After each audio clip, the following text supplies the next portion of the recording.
무명의 성도 15번째 이야기. 오랜만에 이렇게 영상을 올립니다.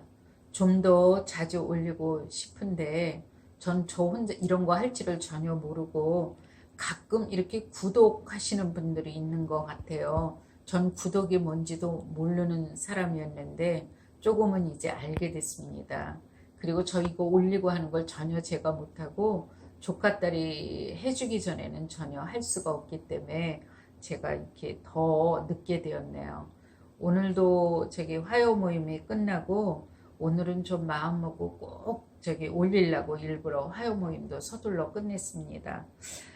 제목은 15번째 이야기에서 미스 유니버시아드 대회 그리고 점점 죽음을 앞둔 오빠 이렇게 써봤습니다.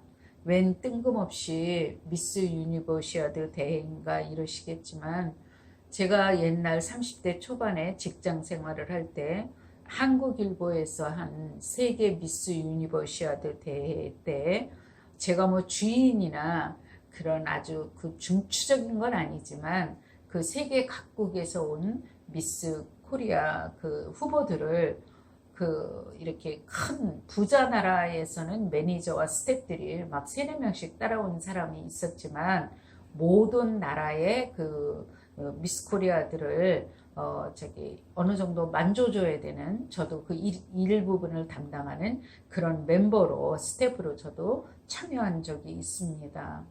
왜 이 얘기를 하냐 하면 그런 많은 그 경험들이 그리고 그 후에 나중에 차차로 얘기를 하겠지만 그 버마 사건 때도 사실은 저희 집에서 많은 분이 돌아가셨습니다. 그때는 왜냐하면 사모님들이 이렇게 공항에 쭉 나갈 때잖아요. 그런 이런 많은 경험들 속에서 그 저는 지금 이렇게 통변이나 이렇게 지금의 이 나이에 와서 그런 경험들이 쌓여서 특정 어느 사람을 무시하지도 않게 되지만 또 뭐 되게 뭐 높다고 해서 이렇게 보는 배웠다고 해서 그걸 뭐 특별히 보는 것도 없는 것 같습니다. 많은 사람을 보았고 많은 과정들이 나름 제 좁은 세계지만 있었다고 생각합니다.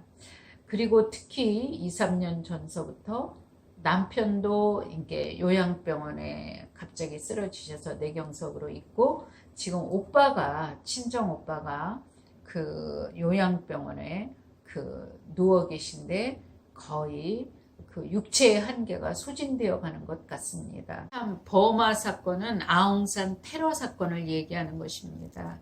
그때 아마 저희 집에서 거의 대부분 저희 집에 오시는 손님들의 남편들이셨습니다.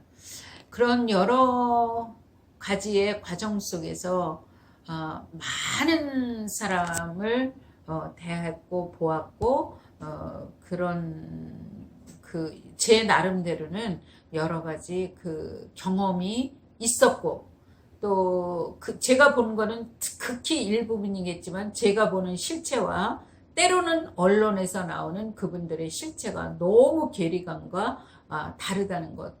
근데 그때 전두환 대통령 때 아웅산 사건 때는요.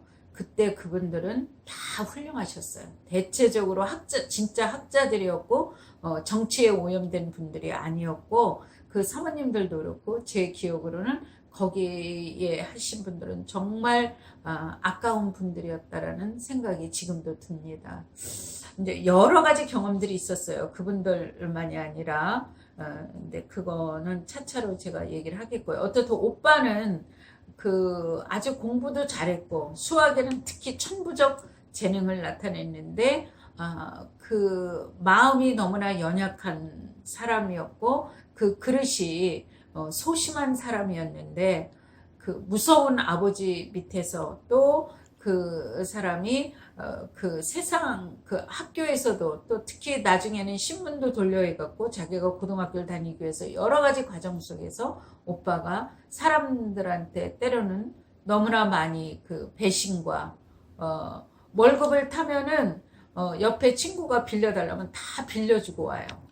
그러니까 이렇게 그 현실 생활에는 이 사람은 정말로 너무나 적응되지 않는 그런 사람이 어떻든 그러나 오빠의 마음속엔 상처가 되고 됐던 것 같습니다. 그 사람에게. 그래서 친정 어머니도 이 마다들로 인하여 사실은 어느 면에서 일찍 돌아가셔야 했다고 저는 생각합니다. 그러니까 여러 가지의 친정 식구들의 어려움, 저의 그 어려움은 뭐 필설로 말할 수 없는 그런 과정이 있었어요. 근데 이제 오빠가 제가 잊혀지지 않는 여러 사건 중에 처음에 그 교회로 인도하려고 했을 때 제 꿈도 그렇고 어느 그 기도하는 권사님은 실제 사단이 찾아와서 극렬하게 방해하는 그런 사건도 있었고요. 그러나 하여튼 오빠는 교회를 나가게 됐는데 오빠가 잘 말을 안 해요. 근데 그걸 수십 년 후에 이런 일이 있었어요. 자기는 자지러졌던 게 뭐냐면 여의도 순복음교회를 많이 갔어요. 저 여의도에 그 순복음교회를 다녔는데 그러면은 기도를 하고 뭐라 그러나요? 예수님의 살과 피를 먹고 거기 한 달에 한 번씩 그걸 하잖아요. 그리고 이렇게 가서 기도를 하려면 이렇게 머리를 가리키면서 저한테 이러더라고요. 속에서 너는 아니라고. 너는 아니야. 이렇게 들렸다는 거예요. 근데 오빠가 그런 걸 잘 말을 안 했고 그럼 자기는 자지러졌다. 그 절망이 컸던 것 같아요. 근데 수십 년이 지나서 어느 날 오빠가 그건 몇 년 안 됐어요. 저한테 이러더라고요. 이게 또 머리를 가리키면서 이래요. 네 연놈 때문에 내가 못 살아. 이제 갈 거야. 그랬다는 거예요. 그러니까 소리가 들렸다는 게 아니라 마음으로 왔다는 거예요. 네 연놈이 하도 기도를 해서 내가 이제 갈 거라고 이렇게 얘기를 하더라고요. 그 표현 않는 오빠가. 그러면서 오빠가 힘든 과정 속에서 조금 그 영적으로 하나님의 말씀이 들어가고, 이렇게 믿다가도 수틀리면 나 좀 절간으로 가볼라 그래. 전능하다면서 왜 내 병 하나 못 고쳐라. 아마 이런 적도 많았거든요. 이제 그렇게 하고 또 그 회개도 정말 애기같이 해요. 근데 제가 통변을 하면서 또 오빠에 대한 기도를 하면서 느꼈던 건 뭐냐면 이게 한번 얘기를 하는지 모르지만 이 사람이 정말 이렇게 정신적으로 연약한 사람이 아니었다면 정상적인 이 오빠는 너무나 이렇게 피해망상과 이런 게 있었어요. 그렇다면 이건 하나님 앞에 버림받을 수도 있겠구나 이런 생각을 할 정도로 이렇게 일했는데 끝없는 하나님의 사랑을 저는 오빠를 통해서 보았어요. 그리고 한 장면, 제가 마음의 그림으로 본 장면 중에 잊혀지지 않는 건 이게 맞는지 안 맞는지는 모르겠습니다. 잊혀지지 않는 장면은 뭐냐면 이렇게 이렇게 하트 모양으로 이렇게 그 촛불이 쭉 이렇게 켜져 있었어요. 근데 이게 오빠 수호천사인지 이렇게 천사 둘이 있는데 이게 이렇게 하트 모양으로 불이 켜진 게 하나가 아니고 이렇게 세 개인가? 이렇게 하트 모양으로 이렇게 촛불이 켜져 있는데 오빠가 이렇게 이렇게 해다가 승질나면 가서 몇 개를 발로 팍 쳐버리고 그러더라고요. 그러면 천사들이 또 웃으면서 가서 그 오빠의 촛불을 다시 이렇게 세우고 이런 장면 하나, 그 꿈이 잊혀지지 않고요. 또 한 장면은 그건 꿈은 아니었던 것 같아요. 오빠의 영혼의 상태를 저한테 이렇게 확 무슨 영화의 환상의 한 장면처럼 이렇게 오빠를 보여주는데 그게 양은 아니었고요. 염소인가. 하여튼 무슨 염소나 이렇게 그런 종류라고 봐야죠. 염소는 아니고 그게 뭐라 그러죠? 하여튼 그런 비슷한 조그만 거예요. 사슴도 아니고 있어요. 그런데 이렇게 오빠가 아주 그냥 요렇게 웅크리고 아주 그냥 요러고 있더라고요. 근데 그 순간 제가 깨달아지는 게 저게 오빠의 영의 상태구나. 근데 오빠가 막 불안해 할 때는 감당이 안 돼요. 감당이 안 되는데 이런 사건은 한 번 있었습니다. 이런 사건도 있었습니다. 밤새도록 유행가를 부르고 나 몇 놈 때려 죽인다고 이러고 그랬어요. 근데 그 울분이 그 어려서부터 남한테 당하기만 하고 군대 가서도 너무나 많이 맞았고 이런 울분이 그렇게 표출되는 것 같았어요. 그냥 싫기만 했고 때로는 무섭고 싫었어요, 저는. 근데 제가 오빠가 그렇게 하고 나왔을 때 그날 제가 뭐 큰 맘을 먹고 한 게 아니라 그날 웬일로 제가 이랬어요. 오빠 스트레스 풀었구나. 그걸 내가 너무나 싫어했는데, 다 싫어했죠, 형제들. 다 싫어했는데, 아, 오빠 스트레스 풀었구나. 잘했어. 그렇게 말을 했어요. 그날 웬일로 하나님이 주신 마음 같아요. 제가 웬일로 그 한마디가 지금 지나고 생각하면 그렇게 어려운 말이 아니었는데, 아, 오빠 잘했어. 스트레스 풀었구나. 이랬더니 오빠가 멋쩍은 듯이래. 그래, 내가 아무도 말할 사람이 없어서 그냥 나 혼자 떠들었어. 그렇게 멋쩍은 듯이 그렇게 말하면서 그날부터 분명히 제 기억으로 조금씩 오빠의 그것이 옅어져 갔다. 그 이튿날 그렇게 있다가 매일 그러진 않았지만 그랬을 때마다 제가 오빠 잘했어. 어제는 좀 덜 얘기하되 잘했어 오빠. 그렇게라도 스트레스를 풀어야 돼. 이렇게 말했는데 왜 그게 그 평범한 것 같은 게 50년이 지나서야 겨우 깨달아질까요? 오빠가 있는 병원을 가보고 이러면서 정말로 그 오빠가 폐결핵도 앓고 이랬기 때문에 그 서울에서 받아주는 곳이 없어서 정말 너무나 당황했는데 다행히 서울 근교에서 한 군데 받아주는 데가 있어서 근교에 가 있습니다. 지난 토요일도 제가 그 한참 거기를 이제 버스를 타고 해서 가봤는데 그 어떤 한 분이 이렇게 거기는 같은 요양병원이지만 막 고급스러운 데는 아니에요.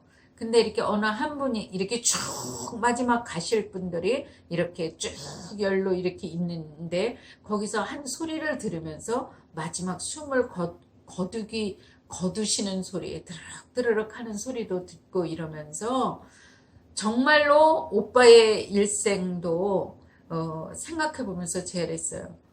정말 이 자리가 구원이 있기 때문에 하늘의 소망이 있기 때문에 우리가 정말 여기서 감사할 수 있고 그래도 희망을 가질 수 있고 너무나 찬란한 영광이 아니냐. 만약에 오빠가 이렇게 세월을 살고 구원도 없이 이렇게 여기서 그냥 이름 없는 이 요양병원 구석에서 오빠가 간다면 이것을 이 참담함을 무엇이라고 얘기하겠어요? 오늘도 점심만 먹고 여기서 그 화요 모임 식구 중에 한 사람이 오빠한테 갔습니다. 오빠가 이렇게 그 화요 모임 저 외에 앞에 있는 조카도 그렇고 나이를 떠나서 자기 인생의 처음으로 친구처럼 매일 전화를 하고 오빠 얘기를 하고 이럽니다. 저는 그것을 이렇게 봐요. 중보 기도도 있었지만 오빠 자신이 그래도 기도를 했기 때문에 이 마지막이 이렇게 외롭지 않다고 그렇게 생각해요. 이 사람의 기도가 있었기 때문에 이 사람이 이 마지막이 이렇게 외롭지 않게 그래도 자기 인생에 친구가 없었는데 나이와 성별은 다르지만 이 마지막에 친구들이 되어주고 전화를 할 수 있다고 생각합니다. 연약한 저 오빠의 기도를 하나님이 들으셨다고 생각해요. 그래서 오빠가 한 인생으로는 너무 슬프게 뭐 결혼도 해본 것도 아니고 자식도 없고 아무도 없지만 그러나 그 사람의 그 침대 위에 구원이 있기 때문에 저는 그가 결코 슬픈 인생이 아니라고 생각합니다. 오늘은 여기까지 하고 또 곧 올리도록 하겠습니다. 감사합니다.